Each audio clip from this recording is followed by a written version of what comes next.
Sanders sería un buen vicepresidente de los Estados Unidos. Ojalá y gane los partidos demócratas, porque pues estamos hablando de que la llegada de Trump sería un desastre no solamente para Estados Unidos, sino para el mundo entero. Este señor, este idiota, puede desencadenar la Tercera Guerra Mundial, y ahorita pues las cosas están muy tensas, sobre todo en el Medio Oriente, donde Rusia, por cierto, acaba de retirarse inteligentemente el señor Putin. Parece que Assad ya lleva su propio ritmo, pero creemos que aquí va a depender mucho de los acuerdos que tengan Rusia con, con Arabia Saudita con respecto a los territorios sunitas, que es pegados a Arabia Saudita. Ahí podría haber una nueva república.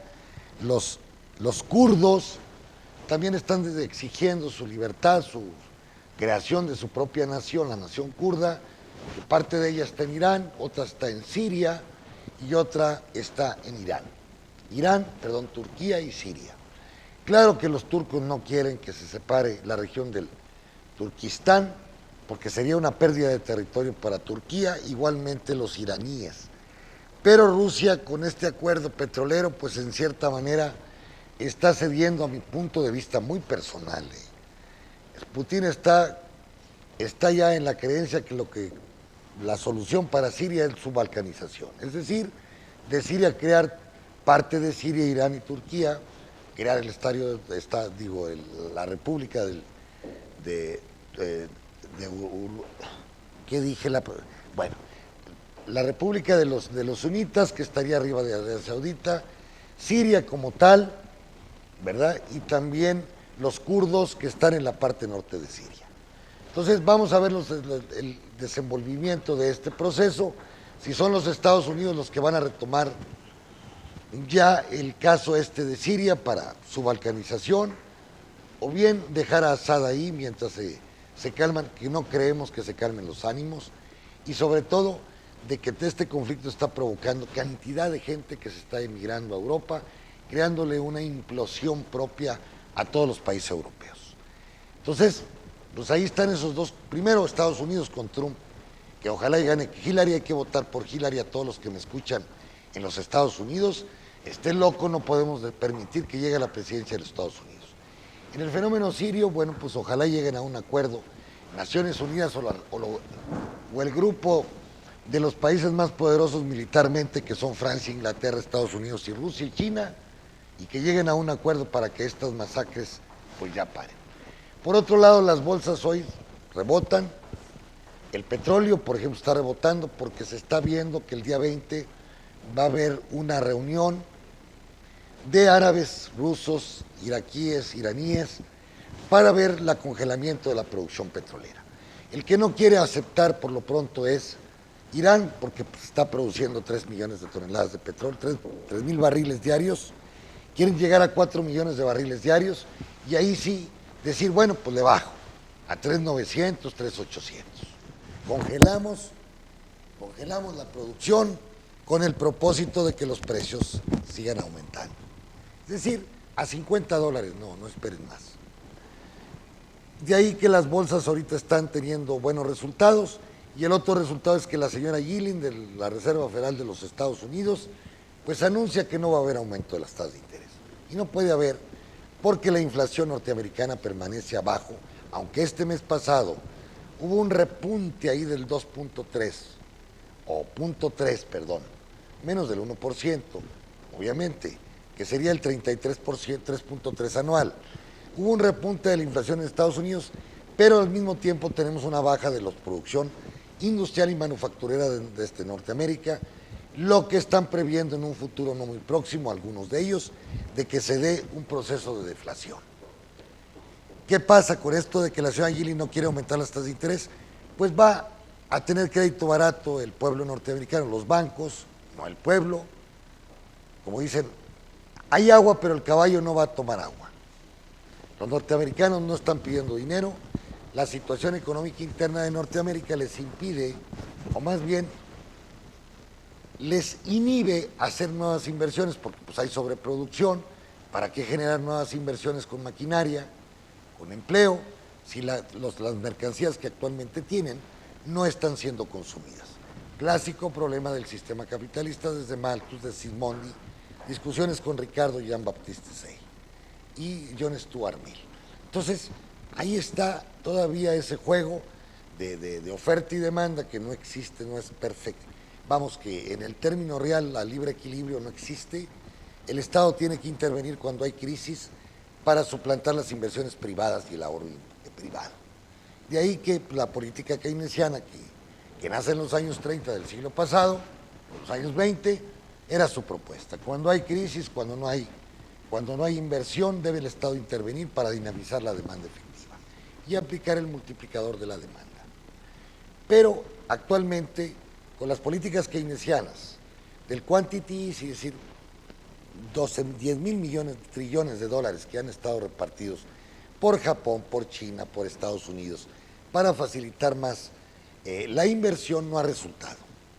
Entonces hay una nueva teoría que ya les explicaba yo, no sé si el viernes o el lunes pasado, de que se me hace muy interesante, propuesta por Corbyn, Adair Turner, que fue secretario de Hacienda de Gran Bretaña, de Kemal Dervis, de James Galbraith, de Varoufakis. Varoufakis, por cierto, tiene un artículo hoy en Project Syndicate, pero a él corresponde, junto con James Galbraith, pues reubicar o reposicionar a los bancos centrales de todos los países del mundo para que en momentos como estos de crisis apliquen una política del helicóptero, le llaman ellos, como Corbyn y sus asesores, para darle dinero a todo el pueblo de Gran Bretaña para que consuma y dinamizar los consumos internos. Esta nueva teoría implicaría de que el Banco Central le da dinero al gobierno sin que sea necesariamente deuda. Es decir, dinero fácil, dinero emitido en las imprentas del Banco Central, igualmente en México, pero el problema que yo le veo aquí es que, debido a que se hace esto, a que con tasas de interés cero, con una quantity easing que en Japón está todavía vigente y en otros países, los crecimientos no se están destapando. El dinero se queda en los grandes bancos, en los grandes accionistas, en las bolsas de valores, pero las economías no están creciendo. ¿Por qué? Porque no hay un impacto definitivo en la demanda efectiva. Es decir, el dinero no ya está llegando a la gente. Es la frase del caballo que tiene mucha agua pero que no va a comer. Es decir, hay mucho dinero en el mercado, pero los inversionistas no acuden a ellos. A tal punto que ya la banca central, pues obligó, o más bien obligaron a las bancas centrales a bajar la tasa a 0 o -1, como el caso de Suecia, Suiza y ahora Japón. Es decir, que si ustedes van a depositar dinero a la banca central, les va a costar dinero, como les está costando a muchos bancos privados, que cuando tienen reservas las dejan en el Banco Central y ahí les va a costar dinero. Eso implica que los bancos comerciales van a tener que subir sus tasas de interés con el propósito de recuperar las pérdidas que tienen en los depósitos que hacen en banca central. Entonces, esa teoría del helicóptero pues sigue vigente, está muy interesante, es decir, darle dinero a la gente. El problema para el señor Varoufakis, Adair Turner, estoy hablando de Kemal Dervis, estoy hablando de Robert Shiller, estoy hablando del Premio Nobel de Economía, estoy hablando de... No Robert Shiller, estoy hablando de este señor que está en la Universidad de Berkeley, que acaba de sacar un libro sobre los espejos, la cuestión de la crisis, ahorita me viene el nombre, es más, lo estaba leyendo yo ese libro. Entonces, el problema está en que pues es una reticencia de poder aplicar este tipo de políticas, sobre todo reticencias desde el punto de vista político. Y aquí va mi opinión.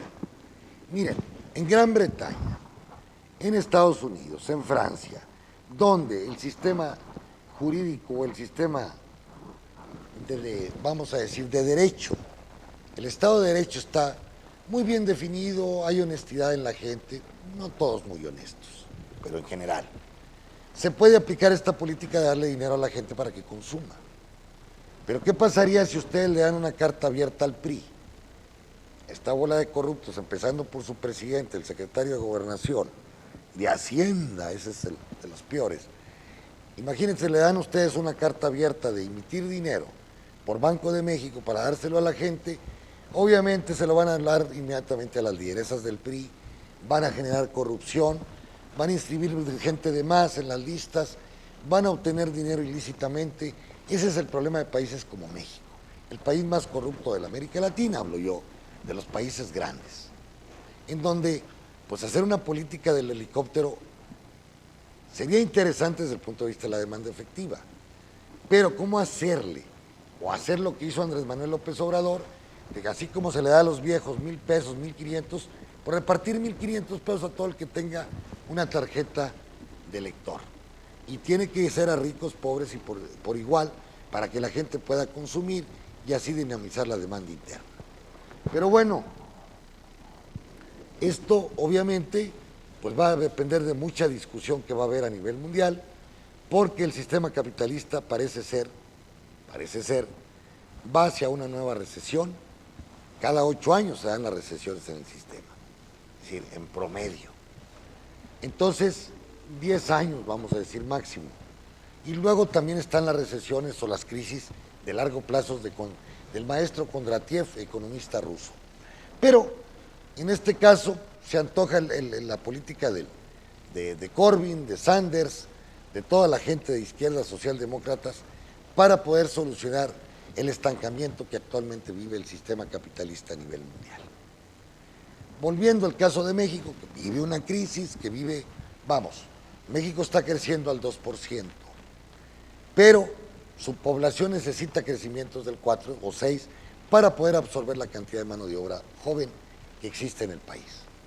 Entonces, ¿qué pasa?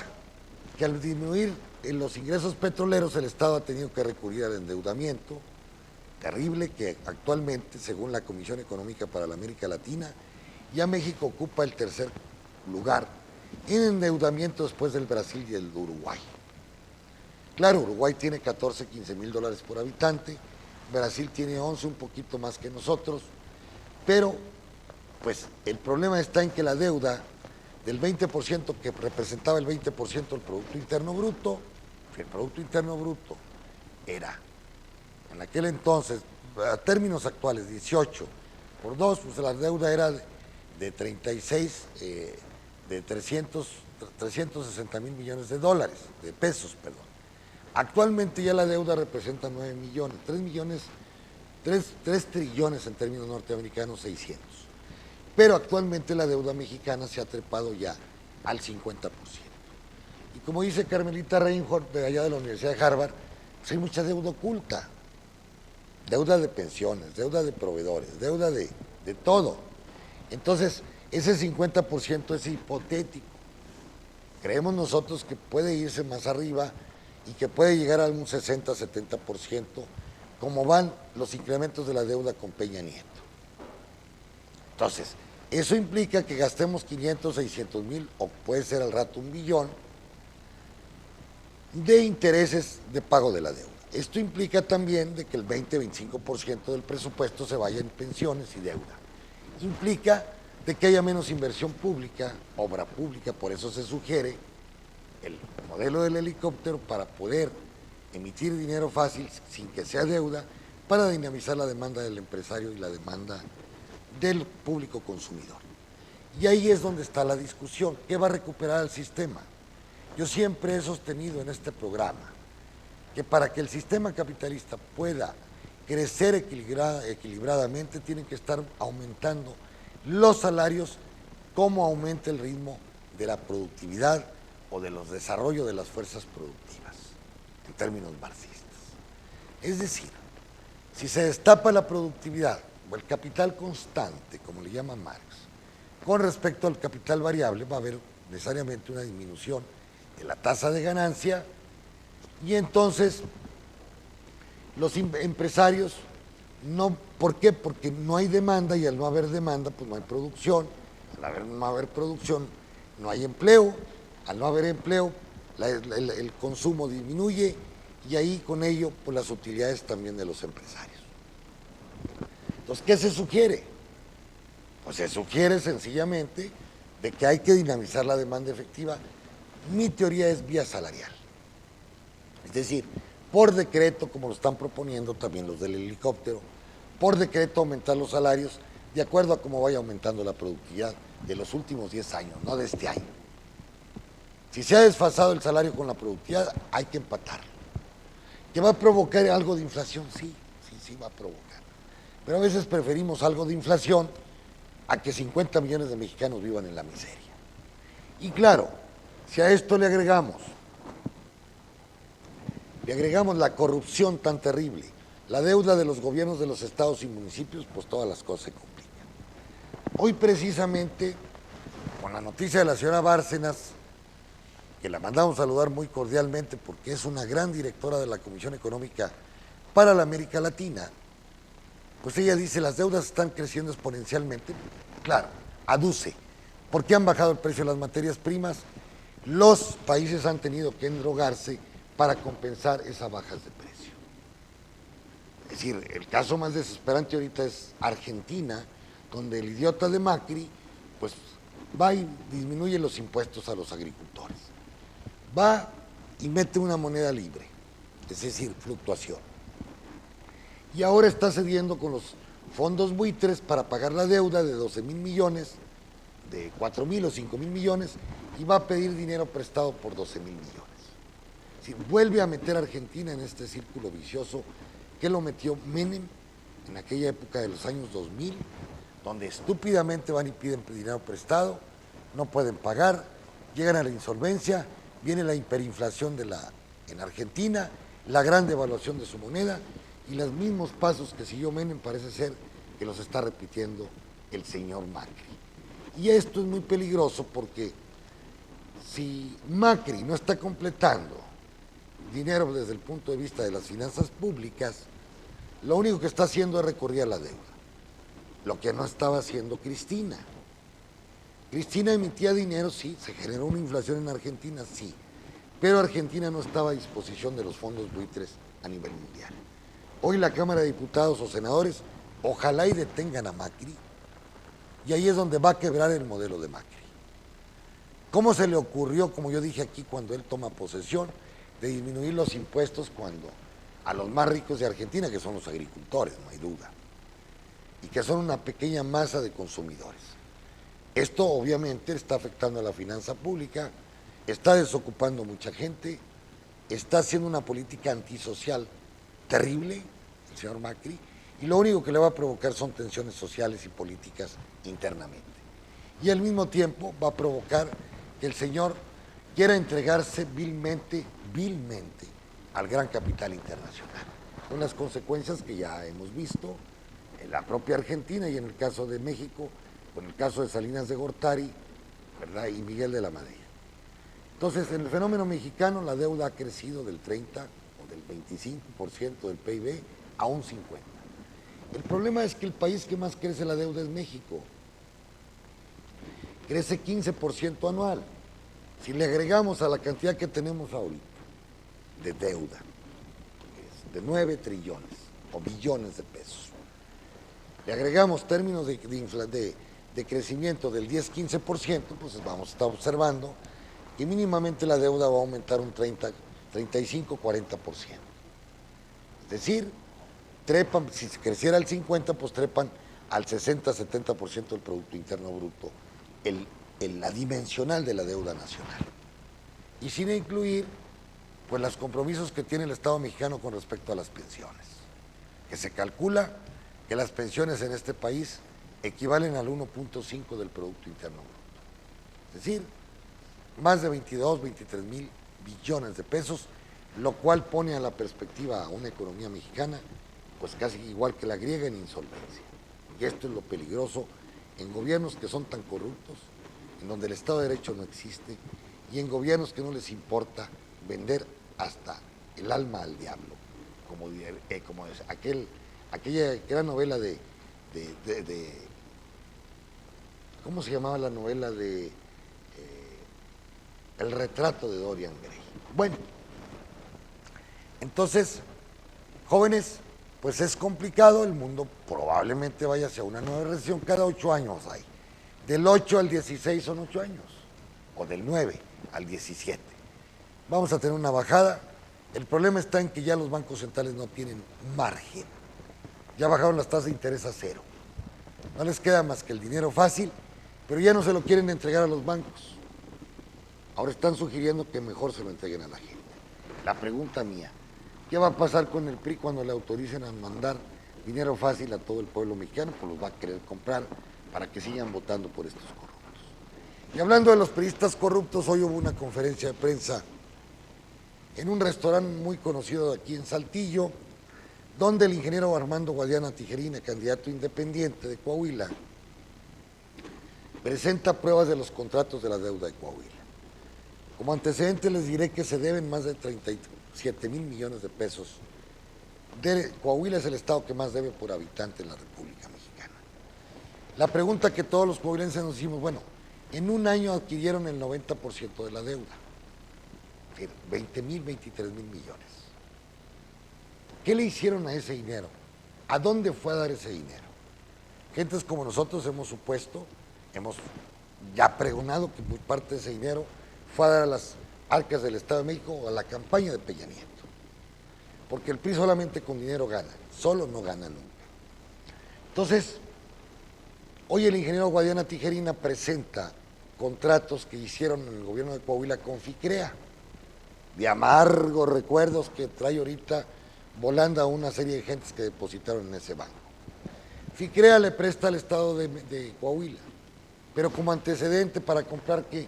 Helicópteros, 4 o 5 helicópteros, comprar 2 aviones, yo no sé para qué tanto, y comprar otros 4 o 5 Little Jets, 700 millones. ¿A quién se los compra Coahuila? Échense ese trompo al uña. Al señor Peña Nieto y al señor Videgaray, o más bien, a la persona que el señor Peña Nieto y Videgaray le habían vendido esos helicópteros, rematados, a tal punto que hubo un escándalo en el Estado de México por lo barato. Lo adquiere una tercera persona interpósita, el que ustedes quieran, Juanito Pérez, y Juanito Pérez le vende a Coahuila esos helicópteros y aviones carísimos, muy caros, porque eran usados. ¿Qué quiere decir? Que ahí el Estado de México inventa una persona, esta persona le compra a Coahuila y Coahuila obtiene un crédito de FICREA.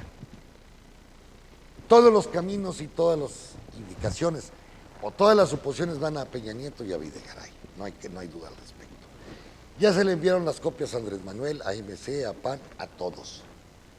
Porque estos primeros 750 millones descubiertos, pues ponen en evidencia todas las deudas de los gobiernos y de gobernadores corruptos como los Moreira, como Duarte, como el de Quintana Roo y el de todos lados. Ya el ingeniero Guadiana, según las informaciones, tiene otros contratos que llegan a 7 mil millones de pesos de la deuda de Coahuila. Ahí se van a empezar a ver características, quiénes fueron los prestanombres, cómo se hicieron las operaciones de la deuda de Coahuila, porque no hubo obra. No hubo obra. Parece que hay un depósito de FICREA o la subsidiaria de FICREA a España de 3 mil millones, de Coahuila a España. Ojalá el juez español o el Ministerio Público Español investigue de estos 3 mil millones que se trasladaron de Coahuila a España. Entonces, pues las cosas están complicadas porque es el primer caso que se presenta y aquí pueden agarrar la hebra y de ahí los diputados, senadores a nivel nacional pueden citar a los susodichos gobernadores y explicar y decirles que por qué no abren las cuentas. Afortunadamente ya salió la nueva ley que promovió la gran senadora que es Dolores Padierna y hay otro senador del PRD que promovieron todo esto. Ya se autorizó la nueva ley del endeudamiento de los gobiernos de los estados. El problema para Coahuila es que como no se han abierto las cuentas, la ley ya es vigente hasta para las cuentas pasadas, de Humberto Moreira y de Rubén Moreira. Si ellos hubieran abierto las cuentas, autorizado las cuentas por el gobierno, por el Congreso, la ley no fuera retroactiva. Pero en este caso, que acaba de ser autorizada, que acaba de ser emitida la ley por el Congreso del Estado, Congreso de la Unión. Entonces, cuando se revisen las cuentas, se van a revisar después de que la ley fue autorizada. Ojalá, como dicen, se haga justicia y si son culpables, aquellos que sean culpables deben de ir a la cárcel, porque han dispuesto del erario público y han empobrecido a la gente más necesitada de este Estado. Entonces, hay que investigar, hay que continuar con este proceso, no solamente los partidos políticos, sino también la sociedad civil. Bien, ¿cómo andan las bolsas con esta situación? Con esta situación, déjenme ir a Bloomberg, de la no aumento de la tasa de interés y de la subida del petróleo. Bueno, está subiendo el Dow Jones el 0.57. Déjenme ir a los mercados.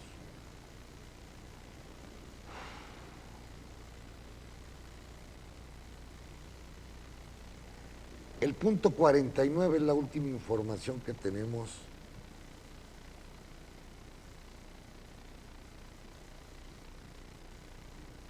de los mercados a nivel mundial. Ahí vamos. El Nasdaq pues está ganando, Nasdaq Composite, está ganando el 0.71, el Dow Jones está ganando el 0.97 y el Standard & Poor's está ganando el 0.74. Argentina va ganando la bolsa el 2.39. El Brasil va ganando la bolsa 1.38 y México, las más importantes de la América Latina, subiendo el 1.02. Canadá también subiendo el 0.71%. En lo que concierne a Europa, ¿cómo estuvieron las bolsas europeas? No lo había visto yo. Europa en su conjunto pues sufre un cambio de mínimo del 0.04. Yo creo que todavía no tenían la reunión, es decir, la previsión de la reunión, yo creo que ya, de los países productores de petróleo. El 0.04, Inglaterra va subiendo el 0.60, Francia, el CAC bajando el 0.22, y Alemania, que es otra de las más importantes, el 0.50 subiendo. En lo que concierne a las materias primas, pues ahí vamos a ver que el petróleo, con la próxima reunión que se va a dar el 20 de abril, de la OPEP con Rusia y otros países productores, pues va subiendo en este momento el commodity Bloomberg, va subiendo el 0.99, el 1%. En cambio el petróleo va subiendo el 5.81, el West Texas subió a 38.45 y el Brent ya está arriba de $40 en 3.92. Parece ser que quieren llevar al petróleo a $50, 55, y la mezcla mexicana pues andaríamos a como previó los grandiosos diputados inteligentes a $48 el barril. Por lo pronto la plata, el oro subiendo el 2.48 y la plata 2.45. En lo cobre también buenas noticias para nuestros amigos chilenos, sube el 1.28 a 2.26 la libra. Y en lo que concierne a la agricultura, el maíz bajando el 0.07, el trigo el 1.36, el algodón subiendo el 0.14 y el ganado en pie que anda ya en 1.30.7, 1.37, la libra de vaca en Chicago, en el mercado de materias primas de Chicago. Y es todo por hoy, jóvenes, pásenla muy bien, escríbanos. Aquí, pon por favor en la página, pon la página por favor. Y para cualquier duda, pues aquí estamos para tratar de contestarles si tienen ustedes alguna, o bien, si no están de acuerdo con nuestros comentarios, con mucho gusto, pues podríamos entrar en un diálogo. Gracias, pásenla muy bien y hasta pronto.